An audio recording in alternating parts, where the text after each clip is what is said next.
Okay, this is Dave Collum, refereeing the cage match between Peter Schiff and Brent Johnson.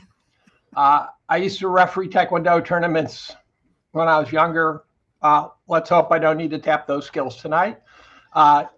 Technically, we're supposed to talk about Trump's trade wars and see where these two gentlemen stand. One never knows where it will end, but that's where we're going to start. So why don't I start with you, Peter?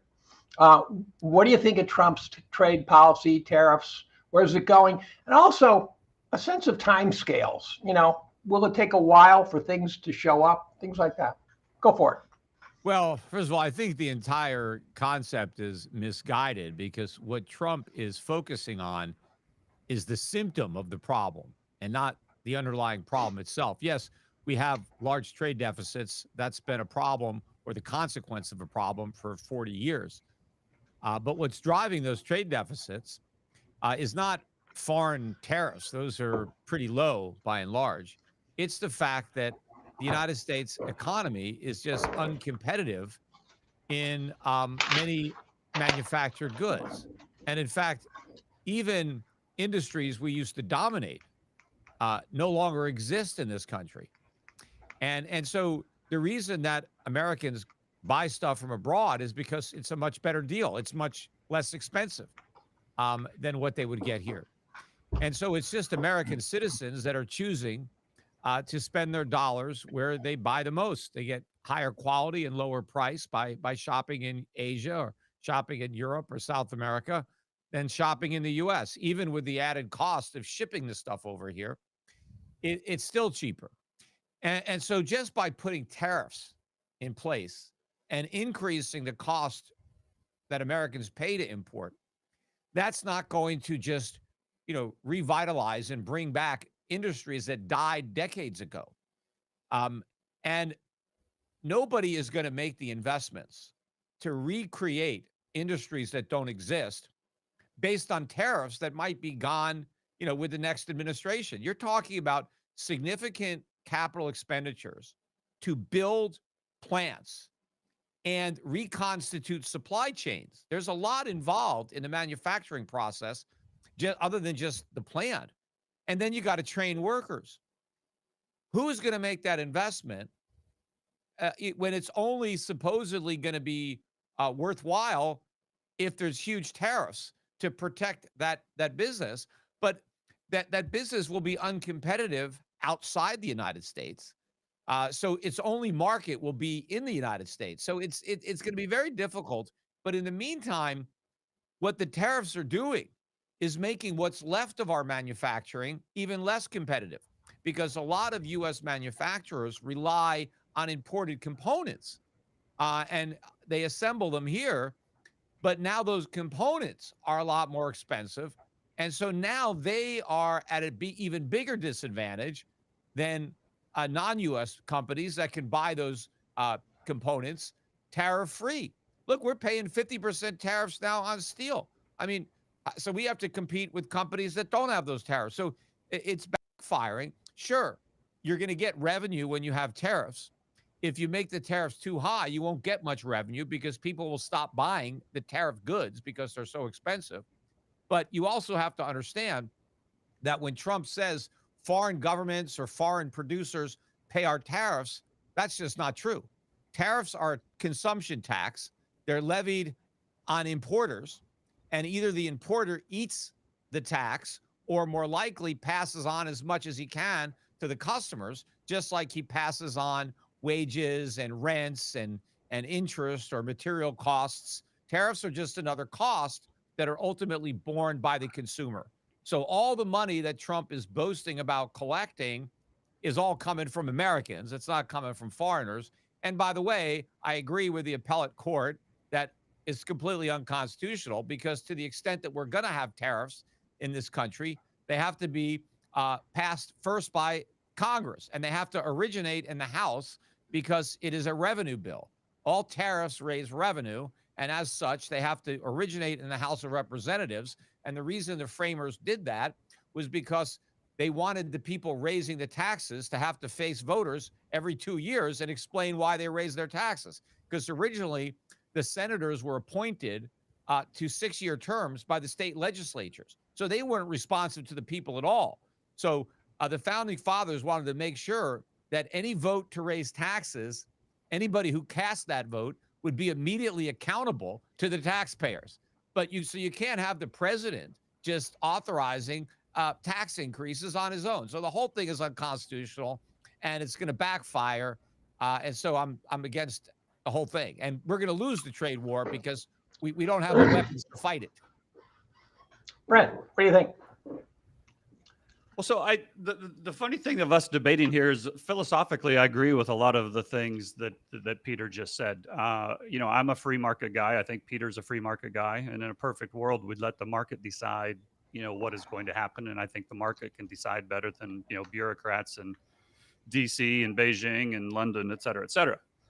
But that's not the world we live in. The fact of the matter is that for most of history, certainly the last 400 or 500 years, mercantilist policies and tariffs were the norm. It's really only maybe the last 50 to 75 years where we had this free trade, quote unquote, was the norm. And I think everybody is looking at the recent history and thinking that's the norm, when in fact it isn't. So I think the idea that this won't work or this can't work is a wrong way to think about it. It can work. Because it has worked. Now, it might not work as efficiently. It might not work the same way that you are used to. You might not like the results of it. But I think the important thing for me is not to question whether they're good or bad. My role is to figure out whether they're going to be here or not and what the consequences are going to be. It doesn't help me a lot to debate whether they're good or bad. What helps me is to kind of figure out what's going to happen, because I think they're coming here. I think they're staying here. And even if they have to ultimately get, as Peter correctly pointed out, passed by the Congress, I think they eventually will. And the reason I think they eventually will is I think politically, that's where the world is at right now. Part of the reason the tariffs are coming back is because a certain guy got elected. And the reason a certain guy got elected is because the middle class, whose jobs got shipped overseas as a result of free trade, lost their jobs, lost their wages, had to start working 2 jobs. Then the wife had to start working as well, and she had to start working 2 jobs. And the American dream was shipped over the oceans. And the funny thing about it is, I think even if Trump hadn't gotten reelected, I think this is where we're headed. And the reason is the reason all this stuff is coming up now is because of the problems that exist in the United States. But the problems don't just exist in the United States. They exist in Europe. They exist in Japan. They exist in China. And when problems start popping up in domestic economies, one of the oldest strategies in the world by the local politicians is to blame the evil foreigners. And that's exactly what's happening now. And so they're putting policies in place that they believe will help, quote unquote, the common man. and they're doing it as a way to keep their jobs in politics by responding, because the common man no longer wanted the status quo. Joe Main Street no longer wanted the status quo. And if you believe in democracy, this is what Trump ran on. He very clearly ran on this platform. And if you believe that he won and you believe that he has a mandate, then this is what he said he was going to do.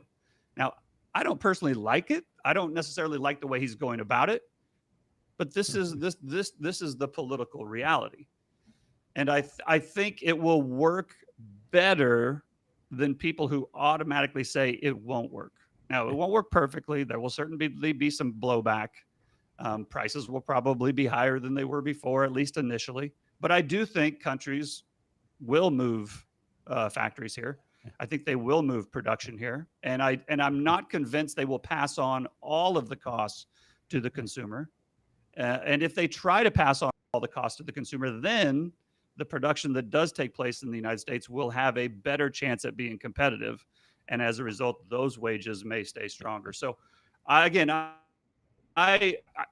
like tariffs. I'm a free market guy, but that's not the world I live in. And so it's important to understand that to me, tariffs are part of a larger war. And I think that's really what this is.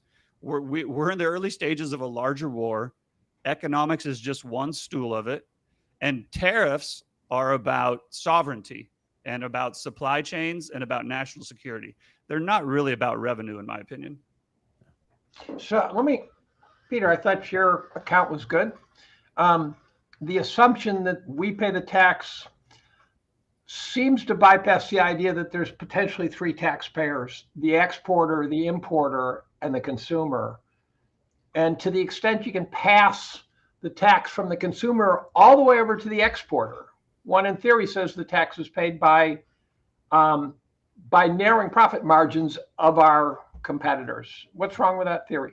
Yeah, well, it doesn't hold up with reality. But even before I get to that, I should just stay home. just to comment on a couple of things that Brent said. I mean, first of all, I don't believe in democracy. I mean, I believe it exists, but I don't like it as a form of government. I believe in Republican government, which is the type of government that the framers gave us. And you can see the problems with democracy in the way Trump was elected. Because yes, I agree, Trump promised tariffs, but because but the reason that the voters agreed was because Trump lied about who was going to pay them. He talked about the External Revenue Service. He said it's about time we made the rest of the world pay for our government. And Trump said we're going to do that by putting tariffs on China. We're going to put tariffs on Mexico, on Canada, on India. But that was a lie. The tariffs are not on the Chinese. The tariffs are on Americans.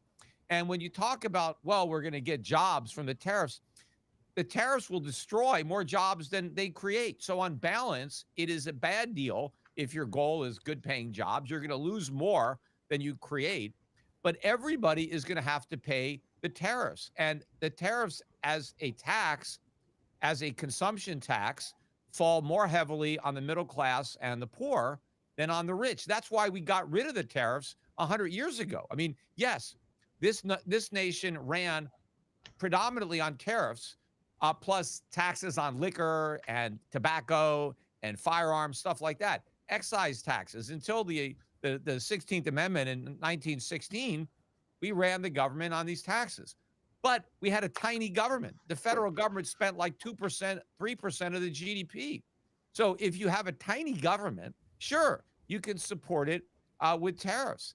But you can't support today's government with tariffs. The tariffs would be so high that they wouldn't generate any revenue because nobody would buy anything. So we can't really go back to the system we had with the enormous government that we have. And I'd like to see us dismantle government and go back to excise taxes. That'd be fine. But to your point about the foreigners, first of all, if we put a 25, 30% tariff on goods that are coming in, where the manufacturer has a 5 or 10% margin, right? Let's say it's a low margin business. They're obviously not going to sell us products at a loss. I mean, they are trying to make a profit. And so they're not going to just say, well, we're just going to supply Americans with goods and lose money in the process. So that's not going to happen. But then if you talk about a higher margin business where the company is making a 50% margin, and if they're making a good margin, they must be, extremely competitive, because otherwise other competitors would undercut them. But let's say there's a particular product where the manufacturer is really enjoying good profits, 50% margins, and the tariffs take half that away. Now, will they just say, well, we'll take 25% margins, only if there isn't another market where they can get 30? Because they can look at other There countries. isn't another market where they can get 30. Well, we're not the only consumers. We're 300 million people. There are billions of people in the world, and they have, and if they don't have as much money as we do. We have dollars. That's all we have, and the dollar could. That's all you need. No, that the dollar only has value because people have confidence in it, and that confidence is going away. What ultimately determines the purchasing power of Americans is the productive capacity of Americans. What can we produce that the world wants to buy? And do they need dollars to buy the stuff that we make? Obviously, they don't. We need to buy the stuff that they make. That is the problem. And when Donald Trump was talking about how the world has been taking advantage of us, is screwing us over, and pointing to the trade deficits as evidence of this, it's actually the other way around. We take advantage of the world. We screw over the world because they give us their goods that are produced at significant cost to their economy in terms of resources, land, labor, capital, that are devoted to producing real stuff that we get to enjoy. And all we do is run off dollars on a printing press, cost us nothing, and we give it to them. And so that's a raw deal for the rest of us. Can you chime in on that? Yeah. That is the privilege. That's the privilege of being the hegemon, is you get global. And that seniorage. is the privilege that we are about to lose. And that's what $3,500 gold tells you. The dollar is on the way out as the reserve currency. Gold at $3,500 or $5,500 or $10,000 does not reflect the dollar losing global reserve currency status unless the dollar is losing versus foreign currencies, because that's a relative gain. Well, it has been. I agree. So I agree with you purchasing. 10%. Okay, so okay. Let The me ask down 10. Oh, okay. Go ahead. Okay. Go ahead. Well, I'd like to ask a timescale question. So you guys have divergent views. Is there some sort of timescale in which, Peter, you would say we should start to see it at this particular moment, at this particular time, this particular distance in the future, and what would you expect to see? And let me point out, for example, when Apple says we're going to build a multi-billion-dollar plant, based on my understanding of construction, they can promise to do that and not stick a shovel in the ground for 4 years. Yeah, I think a lot of companies make promises, and a lot of governments too, that they have no intent on keeping, but it just gives Donald Trump something to brag about. That, oh yeah, I've got this, I got that, I got the other thing. And these are all handshake deals, who knows, I think people just say what Trump wants to hear. And now he has something to brag about, that I negotiated this or that. Peter, let me ask you a question. Peter, let me ask you a question really quick, because I actually really want to know your answer on this. If Japan and Europe has other markets where they could go sell their goods at a higher price than the United States, then why did Europe and Japan sign new trade deals with the U.S. at worse terms than they had a year ago? What do you mean by worse terms? They're paying higher tariffs. All you got to do is look at the numbers. We're paying the tariffs. Who? Okay. Look. So then why did they argue about the tariffs to begin with? Why was Japan and Europe upset when the tariffs were announced if the U.S. pays for all of them? Because there are individual companies in those countries, right, that do sell a lot of stuff to America, and they have political connections. They make donations, right? And so they have these politicians say, hey, we need these tariffs to be lower so we could keep selling goods to Americans. And that's why. But, but if the Americans pay for them, why do they care? What do you mean? No, I'm saying you keep saying the Americans are paying them, but then because their overall volume of sales will go down. So let's Okay. say I'm So selling, why don't they sell to another market? Why don't they sell to another they market? will do that. But they may not make To as who? much money. Who are they? Yeah, they won't make as much money. Yes, they'll make less money. You know what But tariffs they're are? not going to make Tariffs. no money. Look, let's say Tariffs. let Are me- like. Brent, let me make my What, point. Okay. what, Yeah.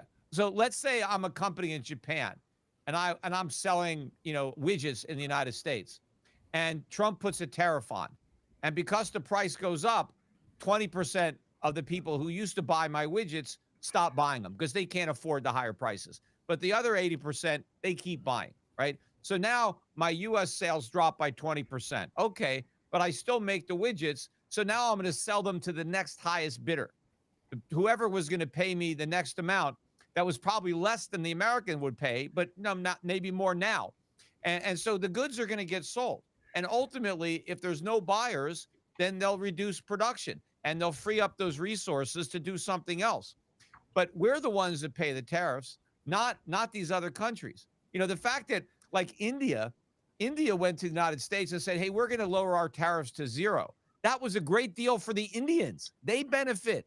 Tariffs hurt your own people. The only reason that anybody has tariffs is because of political connections, because the companies that are able to secure the tariffs have the political connections. They can bribe the politicians. They can donate to their campaigns and do whatever it takes.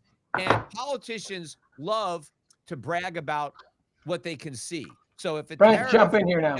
if the tariff creates jobs in a certain company, they can rally around, they can stand there for photo ops and say, look at these jobs I created. Meanwhile, 10 times as many jobs can be destroyed, but they don't look at those. They don't pay attention to the unseen consequences. I would just say, and I know Peter will disagree with this, but for the audience out there, obviously Japan and Europe did not like the trade deals that they signed, but they had to sign them because their producers need U.S. markets to remain profitable. No, they don't. If they cannot sell into the U.S., they've got to find somewhere else to sell it into. And they can sell it there, but not at the same price. And the price at which they can sell into a market other than the United States is not high enough to make enough profit to service the debt that was taken out to produce those products in the first place. The second thing is tariffs are kind of like the velvet rope in Vegas. Back in the 80s and 90s, you went to Vegas, you walked into the restaurant casino, they gave you free dinner, they gave you free drinks, and they said, we have to do that to get people to come in to the casinos. And then some genius in the late 90s said, screw that, I'm going to charge them a cover fee. And we're going to charge $10,000 for bottle service, and we're not giving anything for free. And you know what? More people showed up than ever because that was where the market was at. And this is the same thing now. There is no place else in the world that the producers can sell at the same price, even with the tariffs, that there are in the United States. Now, can they sell them? They can absolutely sell them. And the market will always clear, but not at a profit high enough for that company that's producing them to stay in business. And Brent, the reason that Americans can pay so much is they have access to all this cheap credit, so they can put everything on their credit cards, and they can buy now and pay never, and they have the dollar. But answer this question: what would happen tomorrow morning if we woke up and the exchange rate of the dollar was cut in half? So the dollar index, which is now what happens if the cow jumps over the moon, Peter? We both know that's not going to happen. No, that is going to happen. It may not happen overnight, although a lot of it will happen overnight. But just humor me for a minute. So let's say the dollar's exchange rate were cut in half. Okay, and so the dollar which currency? index, to which currency? The dollar index. Dollar index. What is it now? 90. It's 97, 98. 97. Let's say it goes to 60. Let's say it was goes to 60. Let's say it was 45. All right. Okay. Would America still be able to pay the most for these goods, or would there be other consumers that could outbid us? Well, the rest of the world would be bankrupt because their currencies just appreciated 50%. How would they be bankrupt? Their currencies went up. Because their currencies just appreciated, and now nobody can afford their goods. No. Everybody's currency went up except ours. So everybody else, see, what would happen is Americans couldn't afford the goods, but everybody else could. See, the dollar, we're sucking away purchasing power from the rest of the world. The key is to produce. Production is what creates demand. That's the key. All we've got is demand that is a function of an overvalued currency and easy credit. But when the dollar goes down and every other currency goes up, as Americans get poor, other people get richer and prices come down. See, when the dollar goes down, prices go down for the rest of the world, for all these commodities. Imagine if the dollar got cut in half today, the rest of the world would see oil prices go down by 50%. That'd be great. Oh, Mo, we could buy a lot more oil now. It's half what it used to cost. Oh, we have more money to buy other goods because now energy is so cheap, right? Energy, so all that happens is the Peter, how do look at okay, let's keep this somewhat based on reality. How does the dollar Okay. How does the dollar go to 45 cents overnight? How does that happen? No, well, I'm not saying it's going to happen overnight. I just said, imagine. You just said we wake up tomorrow morning and it's at 45 cents. Yeah, but that's terrible for us. That's great for the rest of the world. It's a disaster for America. If anybody's listening, that's not going to happen. Well, it's not. I didn't say it was going to happen overnight, but it's going to happen over time. So the euro's going back to 200. Well, and the yen's going to 75. But yeah, is that a prediction? Euro 200 and yen 75. Well, it's you mean 2 to 1, not 200 to 1. That would be hyperinflation for the U.S. But the euro right now is the euro's about what, 130, 120. What's the euro? Yeah, so you're saying it's going to go to 200. The euro's like 117. So I think you'll need more than $2 to buy a euro. But it's not going to be because the euro's that strong. It's going to be because the dollar's weak. You're going to need more dollars to buy everything. Not just euros. Everything is going to be a lot more expensive. Mm-hmm. Okay. Because Brent, take the floor, Brent. Have you noticed what Trump is trying to take over the Federal Reserve so he can crank up the printing presses? Okay, hold on. The problems in the world are caused by too much debt. Correct? Do we agree on that? Well, not all the problems, but yes, okay. We have much. But a lot of the economic problems in the world are caused by too much debt. Yes, correct? I agree with that. Okay. So then that means and most of the debt in the world is denominated in dollars, and it's not even close. There's far more U.S. dollars. If the dollar goes down, that's great for all the people who owe dollars. It's horrible for the people who are owed dollars, but all the borrowers who borrow dollars, if the dollar gets cut in half, half their debt goes away. That's a huge payday for the debtor. But Brent, go. Again, it's hard to have a debate when you started off with a scenario that just is not going to happen. No, the dollar's not going to go to 45 cents. I just said overnight. imagine if it did. But imagine if gold goes to $500 tomorrow, Peter. Can you imagine that? Well, okay, let's get off that one. Let's dial it back and say, let's say, wait, T.O. Let's say over the next year or two, let's bring this back to reality a little bit. Let's say over the next year or two, the dollar loses 10 or 15%. Yeah, I think let's go there. Brent, take the floor, Brent. My turn. You have to understand what would have to happen for the dollar. Are you talking about the dollar index or the purchasing power?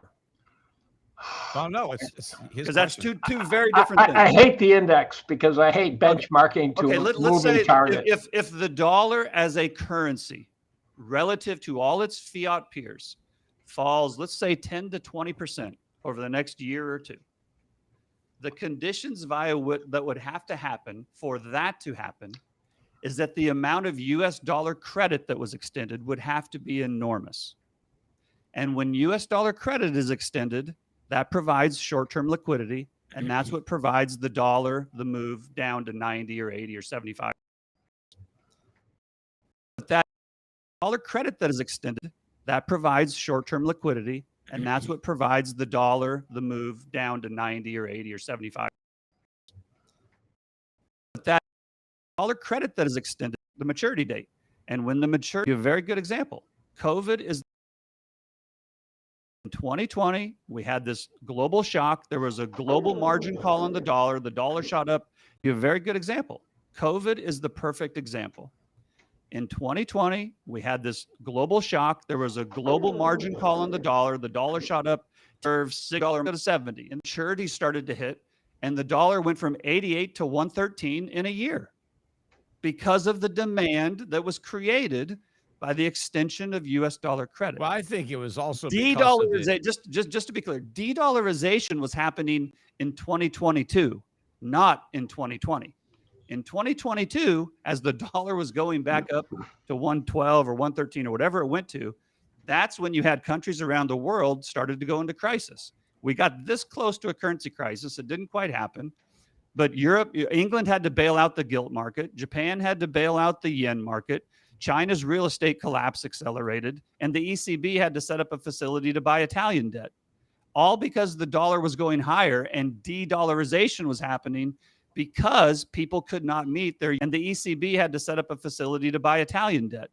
All because the dollar was going higher and de-dollarization was happening because people could not meet their U.S. Was the Fed was hiking rates, and markets thought that hikes would keep going, and it was the rate differentials and the trajectory of rates that caused a lot of capital to flow into the dollar, and it fed on itself. It became a rally, and then it eased up, and then when Trump won, there was a second rally in the dollar because of the misunderstanding about how Trump's policies might affect the dollar. And so I think you had a lot of speculative flows that come into the dollar. But I think that if you get an exit from the dollar because people are losing confidence in the fiscal situation of the United States, they're losing confidence in the independence of the Fed, and they want to sell dollars. If you get a lot of holders of dollars that just sell them into the market, that's not going to create all this new credit. That's just going to depress the exchange rate of the dollar. And if people don't want to hold dollars and they want to get rid of dollars, we still have $1 trillion a year trade deficits. If our trading partners don't want to recycle those dollars into our stocks and bonds, if they just dump them onto the foreign exchange market, the dollar is going down. No one's getting any new credit. Americans' credit cards are getting taken away because their purchasing power is going to evaporate as the dollar collapses. Brent. I'd like to steer briefly off of the Forex markets, which don't directly influence my world at all, and focus on the fact that, for example, during COVID, inflation crushed us to a significant extent. And my great concern is that we're going to destroy the economy through the more direct effect that I think Peter would sign off on, is that we can't buy anything with our paychecks that we used to be able to buy. And so by using the Forex market as your benchmark is itself is a self-destructing scale. Well, so I think I know where you're going with this. And I'm glad you asked this, because this is an extremely important point for everybody to understand. I talk to a lot of people who say, unless you're a foreign exchange trader or unless you're a currency investor, all fiat currency is getting debased and it doesn't really matter. I'm sorry to tell you, but it does matter. And it matters. Tell me how. It matters. Yeah. It matters because every financial crisis of the last 50 years, or almost every financial crisis of the last 50 years, was either caused by or had a component of a carry trade gone wrong, one currency versus the other. And the reason is because the dollar underlies everything. So the whole world borrows in dollars. The fundamental issue is that the rest of the world, not the US, the rest of the world faces a carry trade in two different currencies. They face it in their domestic currency and they face it in the US dollar. They have huge borrowings in each of them, which means because currencies are a relative game, one of those carry trades is always going against them. If the dollar falls a lot, then that means the euro or the yen or the yuan or whatever is rising a lot. And that means it's harder for those domestic economies to deal with all the debts they've taken out in their local currencies. It makes it easier for their dollar debt, but it makes it harder for their local debt. The flip side is that when the dollar rallies a lot and the foreign currencies fall, then you get these imbalances where the rest of the world has to print more of their own currency to meet their own US dollar demand. It forces the dollar to go even higher. And this is part of what happened in 2022. And when you get that currency mismatch and when loans don't get paid, defaults start to happen. And in a debt-based monetary system where money is loaned into existence, when credit is expanding and liquidity is abundant, everything is fine. But when it goes against you and credit no longer expands and it starts to contract, then you get the terrifying drawdowns like in 2008, like in 2020, like in 2022, like in 1999 or 2000, whatever that was. And that is the nature of a debt-based monetary system. And so it does matter. So in other words, COVID, the liquidation of asset prices in COVID was directly related to foreign currency markets. Yeah. 2008 was directly related to foreign currency markets. It is the these reason, Brent. The point is okay, go ahead. Yeah, the reason I think that the next crisis is not going to look like those prior crises is because I think the next crisis is going to be focused on the dollar itself and U.S. sovereign debt. So I think if the crisis is a loss of confidence in the U.S. dollar and by extension, dollar-denominated debt, then you don't have the same type of reaction that you had during prior crises when people were fleeing to the dollar as a safe haven. When people are fleeing from the dollar in search of other safe havens like gold, it's going to be a very different situation. And that's where I think we're headed. And so you're not going to see dollar strength in a dollar crisis. By definition, you're going to see profound dollar weakness.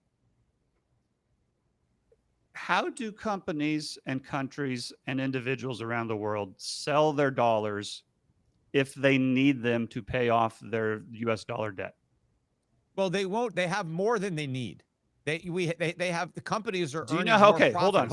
hold on. There's over $100 trillion of US dollar credit in the euro dollar system. Are you telling me the rest of the world has more than 100 trillion US dollars? Well, they obviously earn more than they need to pay the interest because they're not in default. And remember, most of that debt. What happens when the principal? What happens when the principal comes due? Let me finish my point. Most of that debt is owed to other non-Americans. It's not owed to us. America is a net debtor nation. We owe the world. The world doesn't owe us. But yes, a lot of countries, foreigners, somebody in Japan borrows dollars from somebody in Germany. That happens, right? Yes. And for every borrower, there is a lender. But if the dollar goes down, that harms people who hold dollars and who are owed dollars. So if somebody loaned out dollars and the dollar goes down, the lender will suffer. The borrower gets a windfall. Now the borrower gets to repay his loan with cheaper dollars than the ones that he borrowed. So a weak dollar. But you said he's selling the dollars. If he's selling the dollars, how is he paying? How is he getting them to pay them off? No. He's okay. So let's say I earn $1,000 and I owe $100 in interest on my dollar loan. I pay that and I dump the rest. I've got an ongoing business. I'm earning dollars. That's why I borrowed dollars, because I have all this dollar income coming in. And so, but I'm not going to, and when I see the dollar going down, I'm not going to rush to pay off my dollar debt. I'll wait. It's going to get, the longer I wait, the less it's going to, less it's going to cost me. So here's my problem with this argument. And Peter, I love you. I've learned a lot from you. I remember reading your book for the first time in like 2009 or 10. And I thought, it really helped me understand, kind of economics on a fundamental level. But the argument that you're making about the next crisis is going to be the dollar crisis has been the same argument put forth every year for as long as I've been in business. And so after 2008, it was always going to be the dollar crisis. And then the next time it wasn't the dollar crisis. Yeah, and then I COVID agree. hit and it was the dollar crisis, and it didn't become a dollar crisis. And then 2022 was going to be a dollar crisis, and it wasn't a dollar crisis. The reason it never happens is because as bad as the US dollar is, it sits at the base of the global pyramid, and all of the other fiat currencies are even worse. It doesn't Well, mean the U.S. Brent, dollar is you good. It have just to- means it's better. First of all, before I even get to that, I want to make another point in that even if somebody is repaying their dollars to the lender, the lender sells those dollars once he gets them back. He doesn't want them. He wants to get rid of them. So somebody's going to repay their loan, and now the guy who's now got the dollars, he dumps them, right? So those dollars are going to get sold. But this dollar is the cleanest shirt in the hamper, misses, the elephant in the living room, and that's gold. Metaphorically speaking. Listen, Yeah, anybody who has ever been in sales knows that the customer has power, and the United States is by far the biggest customer in the world, and it's not even close. Hold on. Okay, so now let me get to 2 points that you made that are incorrect. But the first one is the cleanest shirt in the cleanest shirt in the hamper. Yes, I'm not saying that the euro or the yen or the RMB or the pound are going to be the next world reserve currency. The next reserve is gold. Gold is not in the hamper at all. Gold but that has nothing to do with the dollar. Gold is going to replace the dollar. It is in the process of replacing the dollar as the primary reserve asset for all fiat currencies. All central banks are going to hold gold, not U.S. dollars. Peter, you and I have agreed on this forever. You and I have agreed on that forever. Okay, let me play the role. The other point. Let me make my other point. Yes, the customer makes the rules, except when the customer is being vendor financed by the seller. So if the customer is actually broke and the only way he can buy is if the business loans him the money, that's not a good deal for the business. We are not in the driver's seat in this relationship when we basically depend on the rest of the world giving us their stuff. Yes, we'll accept it as long as we don't have to really pay for it. We don't have to actually work and produce anything. We'll just crank dollars off a printing press and give you that. But when the world wakes up to this con that they're not going to give us their real stuff for our paper, then the party is over, right? And that's why Trump is overestimating the hand that he's playing. He doesn't understand that we're holding nothing. Okay, this is the part I don't understand. So help me with this. Let's forget about the dollar and euro and gold for right now. If Trump is overplaying his hand, then why was it such a controversy when he started it? And why did Europe and Japan agree to the tariffs and the deals that they clearly did not like? Why did they do that? Well, I mean, I told you there's some politics involved, but what did they agree to? They didn't impose. All they agreed is to say, yes, Trump, you can charge us these tariffs. That's all they basically agreed to. Trump so why didn't they say that? Why didn't they say that right up front? But Trump got nothing out of these trade deals. What did he get? He just says, okay, I threatened to tariff Americans by 30% when they bought goods from your country. Now we're only going to tariff Americans 15%. Okay. So if they're such a bad idea, if they're such a bad idea, why does China use them? Why does Canada use them? Why does Mexico use them? Why does Brazil use them? Why does Europe use them? Okay. Why? Okay. Why? So you're saying that the only ideas that politicians pursue are the good ones, and that's not the case. I'm saying the exact opposite. I'm saying the exact opposite. These tariffs are going to happen whether they're economically viable or not. Yeah, but it's not about the money. Okay, but the tariffs damage the countries that impose them, right? And in most cases, the tariffs have been very low, right? And you mentioned that yourself. Most of the goods are tariff-free around the world or very low tariffs. Now, there are exceptions. A lot of agricultural products get tariffs, but this is all because of the politics of who can donate to the politicians, who can give them votes. So you're saying the rest of the world is more corrupt than the U.S. because they all have tariffs and the U.S. doesn't. Here, take an example of the minimum wage law. Almost every country has a minimum wage law. Now, there are a few exceptions, but almost every country is dumb enough to have one of the stupidest laws that you could possibly have, right? The minimum wage law hurts the most the very people it's supposed to help. It makes it illegal for unskilled people to get jobs if they don't have a certain amount of skills. It creates unemployment. It removes the bottom of the economic ladder. It's hard to even find an economist who isn't a paid hack who would argue that the minimum wage is a good thing. So why do so many countries have such a bad law? It's because it's good politics. People don't understand. They think, oh, we care about the poor, and it's not fair that people earn a little bit of money, so let's have a minimum wage, and we can all feel good about ourselves because we think we've helped people. So governments always enact bad policy. So we do that here. We have tariffs on peanuts. We have tariffs on sugar. So Americans pay a lot more to buy peanut butter. They buy. But why do you keep talking about American tariffs? And why don't you Jones Act that makes everything that goes by ship? Well, I think you and I agree on that, right? You and I definitely agree on that one. Okay, but hold on.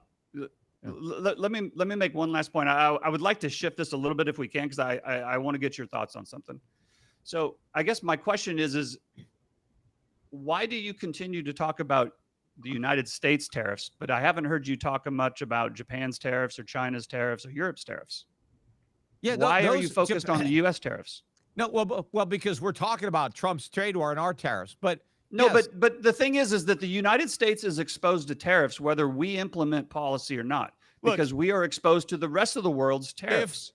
If the whole world eliminated all their tariffs tomorrow and we all went to zero tariffs, our trade deficits would be about the same. The tariffs are not a big factor in U.S. trade deficits. But yes, I agree with you. I agree with you. Look, I agree with you on that.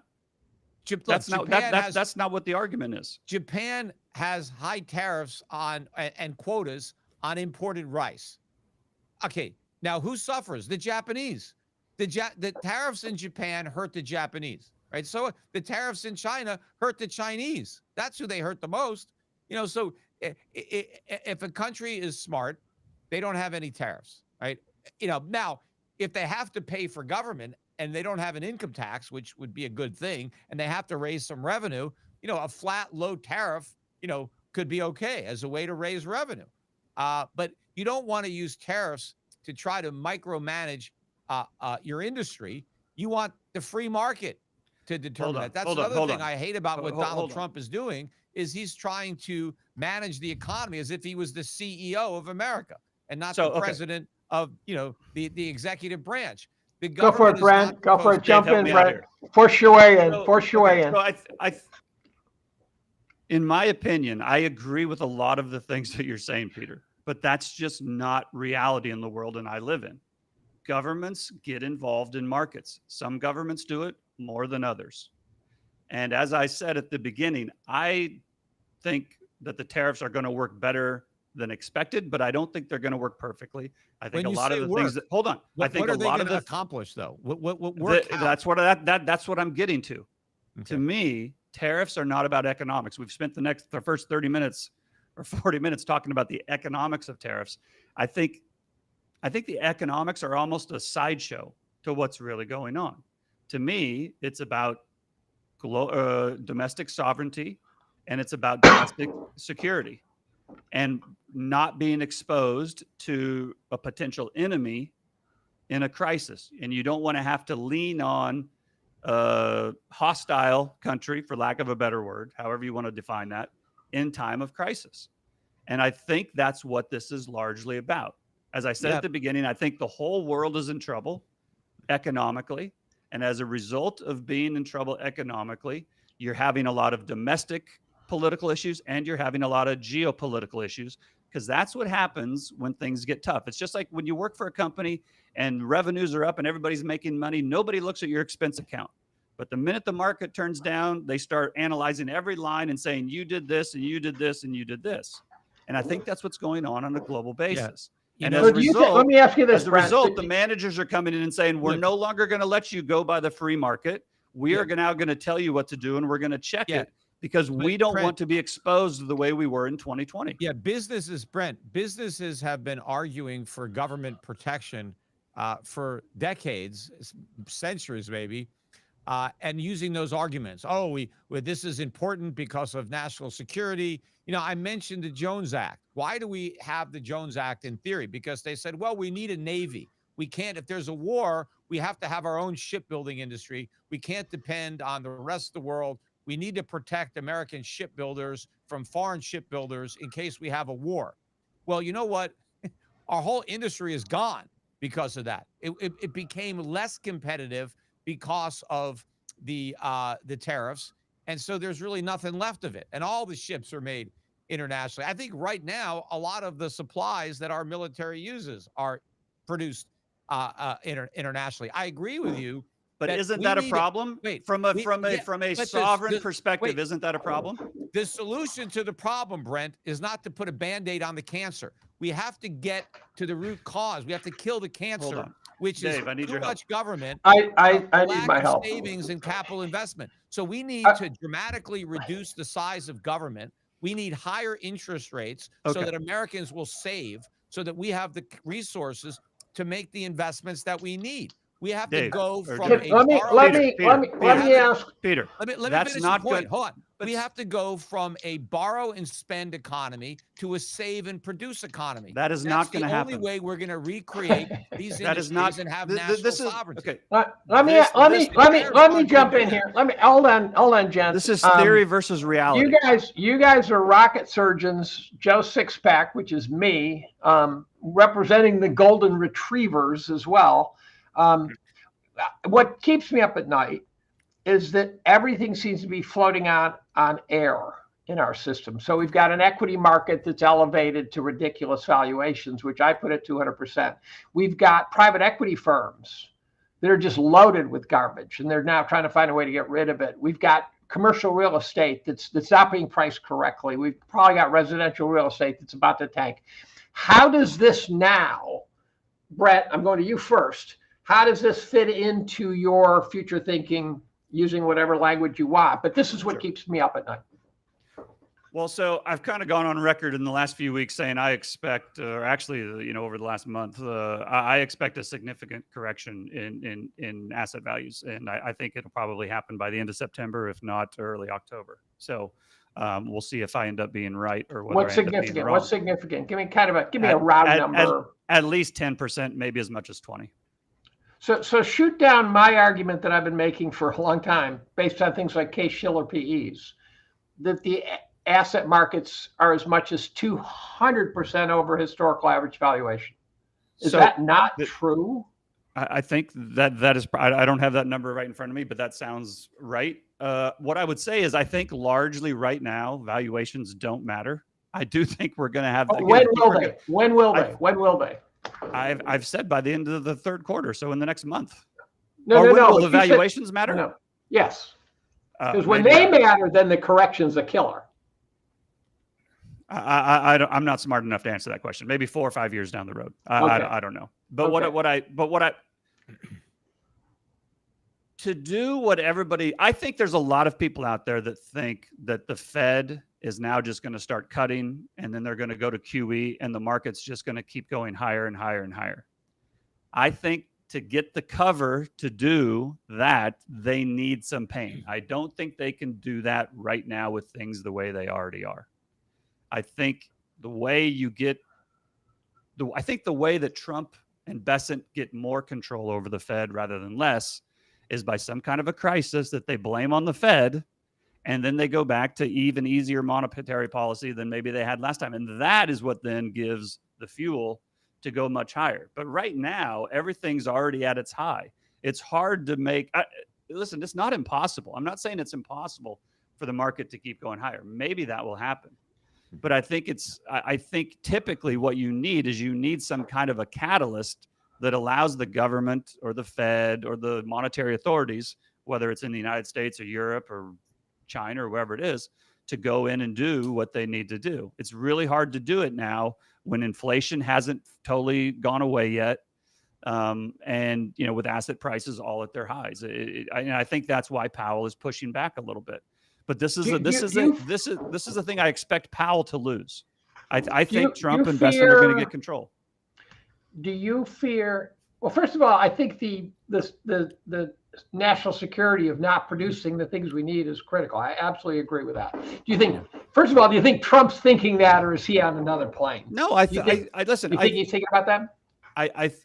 I think he absolutely thinks about that. Okay. And I think the people who think that Trump is just playing this day by day and making stuff up as he goes, I think they're doing themselves a very big disservice. I don't think that the plan is perfect, and I don't think that the plan will go off without a hitch, but I think that there is a plan. And if you step back and you look at it, and you look at the coordination between what Trump is doing and what Rubio is doing and what Besant is doing and what, Lutnick are doing, and even if you include what Kennedy is doing, it is all part of a plan to strengthen the homeland, to dominate the Western Hemisphere and remain the global hegemon. I mean, it's, if you step back and you put your hatred for Donald Trump aside, it's pretty clear that that is the overall plan. Now, again, I don't know how well it will work. Yeah. I don't think that will go off. I mean, the U.S. doesn't have any adverse consequences, but it's pretty clear that that's what the plan is. I would tell you from experience that whatever the government establishes a goal, it achieves the opposite of that goal. And so it's far more likely that Trump. So then China won't become the new hegemon. China's goal is to become the new hegemon, and they won't, because governments always fail. The government is gonna achieve the opposite. Like, I see what you did there, Brent. No, I agree with you. I think China is going to fail because the governments always fail. When you talk about the stock market too, let's put it in perspective, because the U.S. stock market has been in a bear market for 25 years, right? In gold terms, right? 25 years ago, the Dow peaked at about 40 ounces. So what has China's done over that time period? Let me finish my point. So 25 years ago, 2000, the Dow peaked at about 40 ounces of gold. Today, it's worth less than 13 ounces. So you've got more than a 70% decline in the real price of the Dow.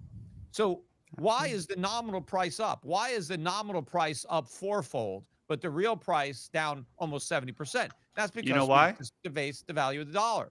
Because the rest of the world debased their currencies and put it into the United States. That's why the Dow is up. Other currencies have debased too. Not, although the dollar recently hit an all-time record low against the Swiss franc. So, the dollar. Hold on. What has Europe's market done over that 25-year period? What has Japan's market done? And what has China's done over that 25-year period? Over the last, other than this year. So this year it's done great. But before this year, it did even worse in terms of gold than the Dow Jones did. It's a relative game, and it's a relative game. This is a relative game. Brent, right now, I mean, the reason my global dividend payer fund is up 40% this year just by buying foreign dividend paying stocks is because people are now reversing all those flows, and they're pulling their money out of U.S. stocks where they've been investing for the last decade, and they're bringing the money home in part to get away from a falling dollar, but also now they're looking at the relative valuation gap. Foreign stocks are a lot cheaper than U.S. stocks. They're a better deal. You get more bang for your buck. You pay less and you get more in the way of dividends. So that trend is just starting. Okay. But I do think that the stock market is overpriced by any way you want to look at it.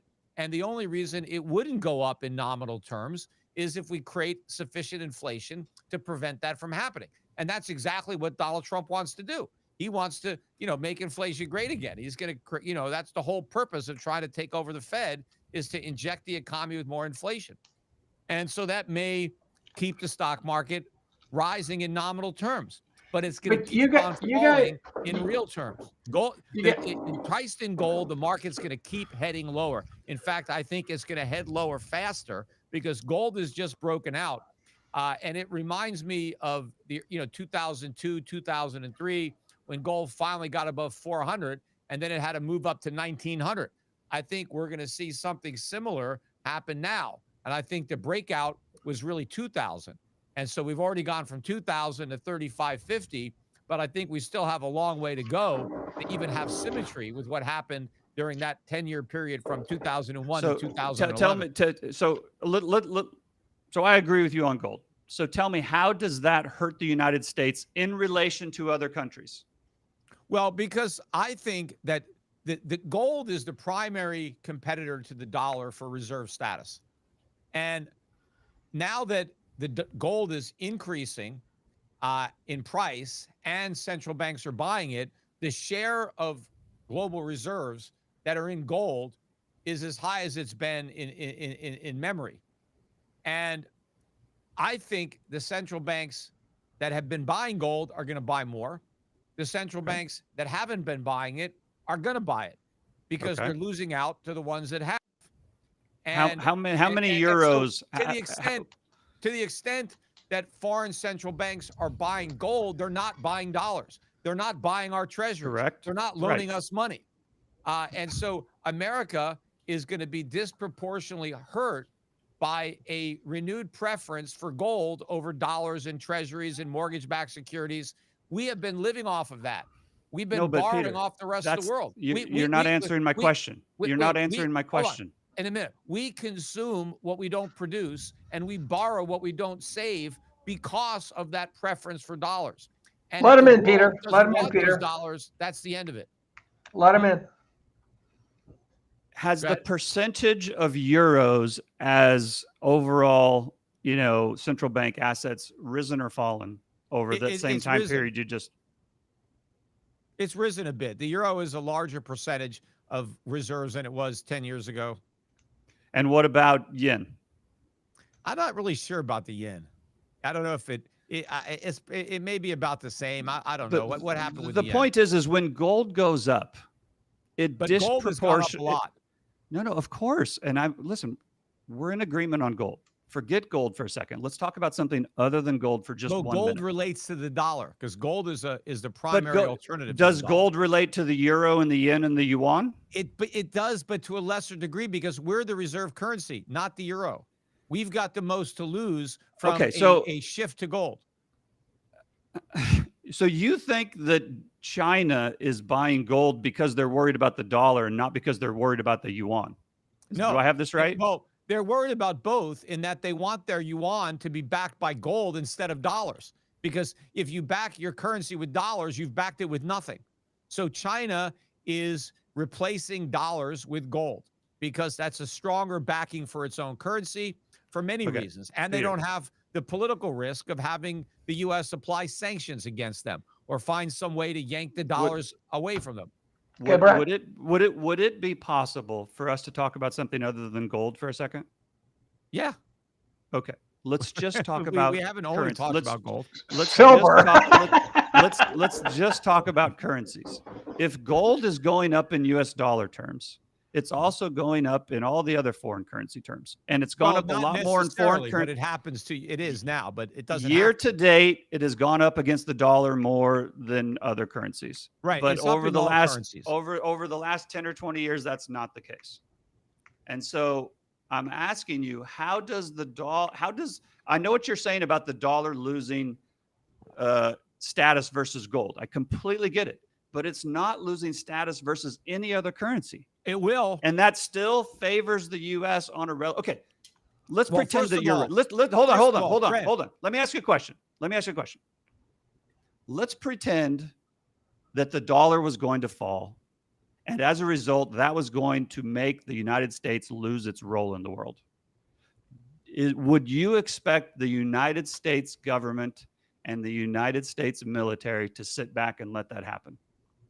Well, there's nothing they're going to do to stop it. What can they do? You are absolutely insane. Brent, the dollar. You don't think the government would do anything to stop it? All right, Brent, the dollar index in the year 2000 was at about 120. And by 2008, it was down at 71. That was a huge decline in the value of the dollar. We didn't invade anybody. We didn't do anything to stop the decline. You know what stopped the decline? Foreign central banks started buying dollars. Peter, we engineered the decline. The U.S. engineered the decline. Every policy the Fed does is to weaken the dollar. Well, the Plaza Accord was to weaken the dollar purposely. That was only because the dollar had strengthened so much for the couple of years before the Plaza Accord because we had interest rates at 20%. But guys, I still want to inject here two things. One is that I disagree with people who think gold is an immobile standard. I understand why. To me, it's a risk asset also. The reason is because when I go to the grocery store, the prices in the grocery store do not correlate with gold. My car payments do not. Long term, yes, but short term, no. Gold is a moving benchmark in its own way. So when the guys say gold's real money, everything else is just a promise, I get it at one level, but the average person wants to denominate whatever you guys are talking about in units of car payments, in units of insurance payments, in units of the cost of houses. and they are getting crushed. And so I think you can have a global inflation, and I think you both can be right, and I think the dollar can be the strongest currency, while they're all going to hell in a handbasket. What's wrong with that theory? Well, nothing. That's the milkshake theory. That's the that is the milkshake milkshake theory. Well, people are not theory. getting crushed if they own gold. If they've owned gold for the But past, most people don't. right? That's But, the problem. but if they don't. did, prices would be falling. They would not be rising. But right? they don't. See, that's the problem. Joe Sixpack is not able to hedge with gold. Well, They're yes, not he able to can. hedge with gold. He can. But no, they he don't. could. But they could, but they don't. This is the point. But they haven't. That's key. They haven't. I think that gold is going to be reintroduced into the monetary system, maybe partially through blockchain or through other mechanisms that allow people to have their entire paychecks deposited into an account where it's immediately turned into gold. And now they can spend the gold when they go to the grocery store. So now the grocery store can get paid gold for the groceries that it sells instead of dollars. I mean, it's very easy for the world to move back to a gold standard without the governments even getting involved. I mean, we could do it by ourselves. I mean, the world got on a gold standard without the world government. the world could do it by themselves, but they won't, because most people there's enough inflation, they will do it. Look, why did people use FedEx and not the post office, right? If the free market comes up with a better alternative, people will use it. The government money is lousy. And the free market could provide better money than the government. The fiat crap that they create is no good. It constantly loses value by design. Gold is real money, and it works much better. Right? Let me ask you. Let me take you guys off. Can we talk about something other than gold? Yes, please. Let me bring up Michael Green's theory, which is now right up there with the milkshake theory in terms of sort of it's got a grip on people's attention. So I think he's right. I think the passive flows are driving the markets up against all logic. You've got no equity analysts doing anything. When there's bad news, the three guys who are willing to short the market get crushed, and a million dip buyers show up, and so the markets are just like a 2-year-old having pounded down a couple of Jolt Colas. It appears as though that when that passive flow reverses, I actually got John Bogle once to admit that was the problem. It appears as though when that passive flow reverses, with the highest esteem for Michael's analysis, which I really underestimated for a couple of years, that then we're in trouble. What would cause, and this is for the listener, what would cause the passive flow to change sign and send us into the abyss, at which point we have to fight the Balrog? Well, theoretically, what could cause it is if we start to have layoffs or bankruptcies. So a recession. A recession, and therefore people aren't contributing to their 401k every month, and that automatic bid doesn't come in every month. And then they actually have to start withdrawing money from not only their brokerage accounts, but their 401ks, even if it costs them a penalty to meet their mortgage or to meet their living expenses. Now, all of a sudden, you have a situation where all of those passive flows are no longer saying, okay, I have cash buy. It's okay, they need cash sell. And I think the boomer demographic also, right? The boomer demographic rolling over. So, what are we missing? What are we missing? Those are two easy ones. What are we missing? What else? That's what I'm trying to get at. Well, those are the two sort of right in front of us. Okay, so there's a couple things. And I'm going to use this opportunity to clear up a couple misconceptions about what happens and why the dollar falls, or why the dollar fell in April. The rest of the world, for many decades, at least the last 2 decades, 2.5 decades, has invested much of their excess capacity or their excess profits, whatever you want to call it, into the United States, whether it's individuals, institutions, corporates, whatever. And as a result, it's kind of like their piggy bank. So when a situation arises on a global basis where it's not just in the US or it's not just in their home country, or if they have troubles in their, if let me use April as an example. When the market started turning down in April as a result of the tariffs, it wasn't just the market turning down in the United States. They turned down all over the world. Mhm. And when that happened, foreigners who had invested in the United States sold their US dollar assets. They then had US dollars, but because their markets at home were also starting to fall and there was uncertainty and they're dealing with that local carry trade, they repatriated that money back to their home markets. And in doing so, they sold dollars and bought their local currencies, which made the dollar fall and made the foreign currency rise. Okay. And a lot of people said that shouldn't happen in a crisis. That's never happened before. This is new. It's not new, and it has happened before. It happened in February and early March of 2020, and it happened in September of 2008. And the reason is because when things start to go south on a global basis, that's what you do. You tap your piggy bank and you repatriate it. But when it gets serious and it actually becomes a crisis rather than just the early stages of one, then you get the dollar call. Then you get the dollar margin call, the global dollar margin call. Yeah, And unless so while again, the dollar, hold on, let me just finish this point because this is for the listener. For people who think that what happened in April of this year was the first time this happened, because the dollar fell 5% over a 10-day period. The dollar fell 5% over a 10-day period in late February, early March of 2020, and the dollar fell 5% over a 10-day period in September of 2008. And then when the crisis developed in 2008 and 2020, the dollar turned around and rocketed higher. But and then what happened this year is that it didn't become a crisis. They kicked the can down the road, and so the dollar went sideways for 6 months. Now, going back to Dave's point, what could cause the selling that Dave is talking about and the influence on passive would be if foreigners decided to continually repatriate those dollars and those US dollar assets from the United States back to their home currency or their home country. That could, in the short term, cause a severe drawdown in US dollar assets, just like it did in 2020 and just like it did in 2020 or 2008. all right. So two things. First of all, when Trump was a candidate, every time like he was up in the polls, you would see the dollar rise. And the theory was he's going to impose tariffs and they're going to be good for the dollar. Everybody expected that tariffs would benefit the dollar. I mean, not me, but pretty much everybody else. And so if it was so obvious that tariffs would harm the dollar, why did everybody think that tariffs were going to help the dollar?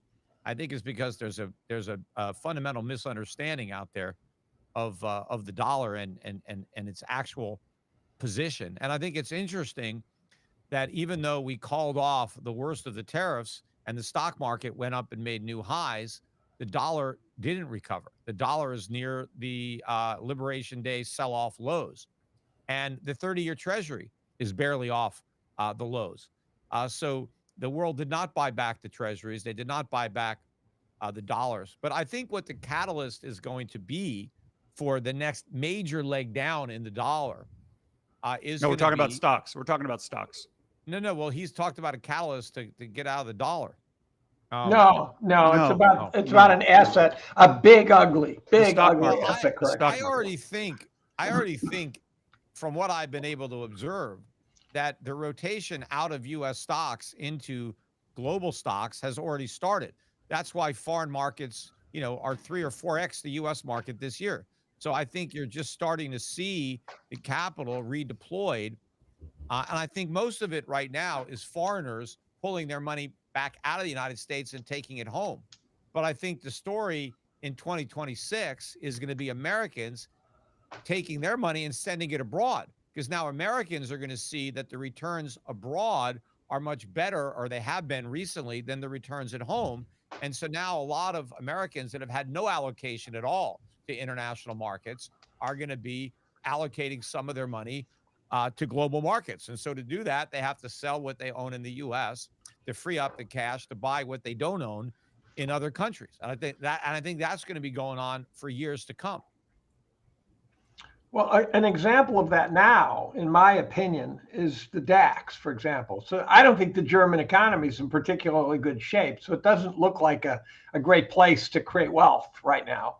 Yet the DAX has gone parabolic. And that smacks of the beginning, maybe, of such a thing where people have been hunting. But when you say Americans, I think you're talking about the real smart big money guys. And again, Joe Sixpack has still got a Vanguard index fund. Yeah, but And I don't think they've moved a penny. I don't think they've moved a penny not yet.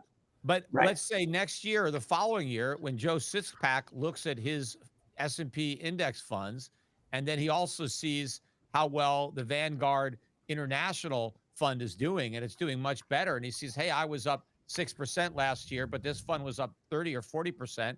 And the year, he might say, hey, I'm going to move a little money over there. I mean, people tend to follow performance. And so if markets start performing well, they're going to attract money. And so that will reverse the passive flow as well. Yes, correct? People may invest passively internationally. They just might go into a global index fund as opposed to a domestic index fund. But capital is going to move from the U.S. markets to global markets as the global markets are performing better. And then that becomes a self-perpetuating thing, because as more money goes into those markets, they do better. And that attracts even more money, which makes them do better again, right? So we benefited from that cycle. That's one of the reasons that so much money came into the U.S., because our market was doing so much better than the rest of the world. It attracted all the capital, which made it do even better and attracted more capital. So that virtuous cycle becomes a vicious cycle when it's going the other way. I mean, for us, from our perspective. So I want to make a couple points here. I think I think Peter is probably the best person in the world at explaining how the free market works and why things would happen a certain way in a free market. But I just want to reiterate that we don't have a free market. We haven't had a free market. I agree. And we're not going to have a free market. So But if you are investing your portfolio, you need to understand the real world rather than just free market theory. And in the real world, governments are going to get involved. Governments are going to regulate industries. Governments are going to put on tariffs, and it is not going to flow all the way that Peter thinks just because that's what a free market would do. And if you think that the United States is going to stand by and watch it lose its status in the world without fighting back with every single tool. What are we going to do? What aren't we going to do, Peter? No, you give so the dollar starts to go down, right? Yeah. And treasury bonds are falling and yields are rising. Yep. What are we going to do? How are we going to get people? Well, let me pull you guys together on this issue. Peter. Wait, hold on. Donald Trump said that he wants lower interest rates because we have so much debt. We need lower interest rates. The lenders want higher interest rates to compensate for the risk of loaning money to the United States. So if we're going to lower our interest rates and print money, and the rest of the world says, we don't want your dollars, we don't want your treasuries, and the dollar goes down and interest rates go up, what are we going to do about it? How are we going to force people and governments around the world to buy our paper when they don't want it? So let me pull you guys together on this. Brent, well, let me try to get you closer. Brent's saying that the United States will take off the gloves and get ugly when the time comes. No, Peter. You're saying what can they do that will work? I think that's what you're saying. Well, I don't even know. What are they going to try? Are we going to say? Well, I think let's start with drop a bomb on you. Yes, exactly. Yeah. Well, let me put it this way: we've been known to drop bombs on people, just for the record. I mean, we're not going to invade China to get them to buy our bonds. We don't need China. We don't need China to buy our bonds. So who do we need to buy our bonds then? Someone's got to buy them. BRICS. So the rest of so we're going to bomb India? Are we going to bomb Brazil? What are you talking about? Who are we going to declare war on? Brett's going. You never know. We will go. Countries have a way of doing this. Countries have a way of doing this. Is the point? We will go to all of our. I will put this in quote allies, because countries don't have permanent allies. They have interests, and they will go to their current allies and they will say, you will buy these bonds or you will not get X, X, X, and X. And then those countries will have to make a decision. And if they don't, they may say you could take X and X and X and shove it up your ass. We ain't buying your bonds. Okay. So you know what happens then, Peter? And then okay, so then the Fed cuts interest rates on the short end and the long end spikes. Let's say the long end goes to 9% or 10%. Whatever number you want to provide, I'll take it. What does that do to the balance sheet of every central bank in the world not named the United States? Well, what does it do to every commercial? No. What does it do to every commercial bank in the world that has treasuries sitting on their balance sheet? Brent, most foreign central banks are not dumb enough to own 10-year and 30-year treasuries. They own T-bills. They own the short maturities. So they're not going to be impacted by a spike in long-term yields. So commercial bank. Focus on the commercial banks. What it's going to do is bankrupt the U.S. financial system. It's all the banks. It is not okay. And insurance companies that own all that crap, and all the government trust funds. Okay. That's who owns the long end. Okay. I think it's time to wrap. I'm going to give you a stat that I use all the time. Yeah, it's going to be off in 6 minutes. So yeah, let's wrap it up. That scares the hell out of me. We've had a tailwind from 1981 to the present. The recency bias is for decades, in my opinion. From 81 to the present, the valuations, not the price, the valuations, which unfortunately modern investors seem to not even understand what that means, have compounded 4% a year. At some point, that process will reverse. And that to me is the dark, dark scenario we're looking at. You can't compound a valuation for 40 years at 4% a year in perpetuity. It will reverse. Markets will get cheap again. And I think, people who say we predict crashes, I never predict a crash because I don't think they do anything. I think you rot markets to death. I think you do a Nikkei to them. I think you do a 6781 to them. I think you make it suffer, you knock it down, you pick it back up, you knock it down, and then you look up 20 years later and say, shit, I haven't made a penny. That's what I think we're heading for. That's just my bias. Okay. Yeah. One last, you guys close with a statement. 2 minutes, Peter. Well, 2 minutes. As far as the stock market, look, to me, it's immaterial whether the U.S. stock market goes up or down because I don't really have much invested in the U.S. stock market. I think the viewers do. The viewers do. Well, they have an opportunity to do something about that. They can sell their U.S. stocks and they can invest in foreign stocks that have much better valuations that will benefit from a weak dollar because then you'll get the currency appreciation and you'll get the stock appreciation and you'll get the dividends. They can also participate in what I believe is going to be the biggest gold bull market in history to maybe even surpass the 1970s. You know, the gold stocks are up about 90% on the year, 90 as a group. I think the best performing stock in the S&P 500 is Newmont Mining. You know, how long has it been since a gold stock was at the head of the pack? But these stocks are still very, very cheap.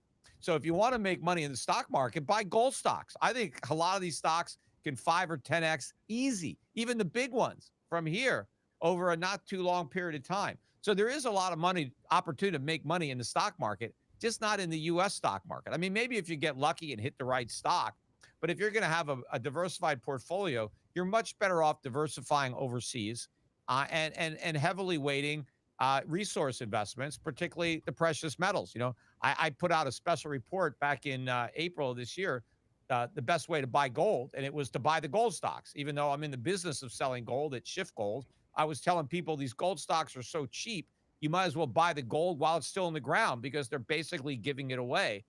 And I still think that despite a 90% rise in gold stocks this year, they're still very, very cheap. They're slightly less cheap than they were, but in the scheme of things, they're still an incredible bargain. And if you buy them now, you're still getting in near the bottom, you know. And so, I got my gold fund, the Europe Pacific Gold Fund, EPGIX is the symbol for my fund. So you could buy that one, no load, or you could just pick your own stocks.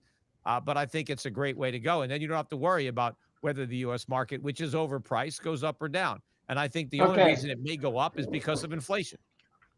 Brent.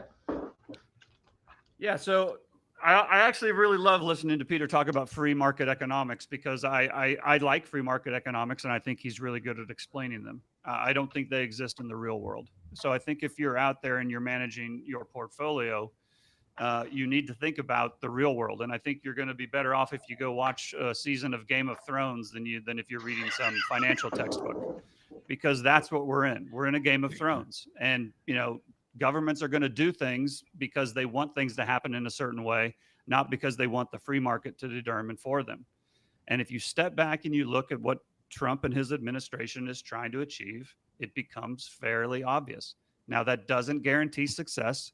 It doesn't mean there won't be some blowback on the United States. It doesn't mean everything will work perfectly, but they're not going to stop. They got elected, they have a mandate, and this is what they're going to attempt to do. And that is going to have repercussions for markets on a global basis. And I think it's important when we're talking to investors to give them a dose of reality rather than how we would just like things to be. And so I think on a relative basis, despite all of the problems the United States have, and I could spend the next hour detailing all the mistakes the United States has made and all the problems they have, I think you're doing yourself a disservice if you think they are not still powerful and not still capable of influencing things on a global stage. And so if you're looking around the world trying to decide where to place your money for the next 5 years and you can't take it out, I don't know where else you would go other than the United States. Well, Okay, it's a big world out there, Brent. And, I know what the Trump administration wants to achieve. They will achieve the opposite. And that's pretty consistent throughout government. We had a war on poverty. Poverty won. Whatever the that's very possible. The Trump failing could be a disaster for the rest of the rest of the world as well. It will. It's been a blessing for my investments. But yeah, I think it's going to be bad for the country. And unless you're one of his buddies and you trade on insider information or you load it up on Freddie and Fannie or something like that, you can make a lot of money if you connect it to the Trump administration and you put your money in the right token, and then they tout it, and then you can dump it into their pump. So okay, I'm gonna wrap it. Make money off of Trump, but you just got to be in the know because it's all about connections and insider trading, I think, to make money. But overall, I'm gonna wrap it, Peter. Let's wrap it. The challenge that most of the people listening is they're not in your guys' strata, right? They're not in your league, so they're trying to find simple solutions, and you gave them some. What I'd like to do is thank Liam Cosgrove for setting this up. Was it JD Bullion? Did I just blow that? A Bullion supporter. And I'd like to thank both of you for coming. You both behaved yourselves very well. And I look forward to seeing both of you in New Orleans in a couple of months, where we can actually literally just smack each other around and have fun and sit at the bar and talk about who was right and who was wrong. And with that, we're done. Now is the time to take advantage of the power of gold and silver to grow your wealth, whether you're an experienced investor or new to the game. These precious metals have a long history of being a safe haven for your savings, but they also offer growth potential, making them a wise investment choice. So where does the average investor go to buy gold and silver? That's easy. JM Bullion. JM Bullion is one of the most popular and most trusted precious metals retailers in the nation. We offer a huge selection of gold, silver, platinum, and palladium products that can be delivered to your door in safe, discreet, fully insured packaging. From 1 gram of gold to an entire mint box of silver, JM Bullion offers precious metals to suit every financial goal and budget. No matter your budget, now is the time to start investing in precious metals and start protecting yourself and your savings against these volatile markets. Visit jmbullion.com today to take a look at our wide variety of precious metals, rounds, coins, and bars, and find out how you can turn your savings into gold.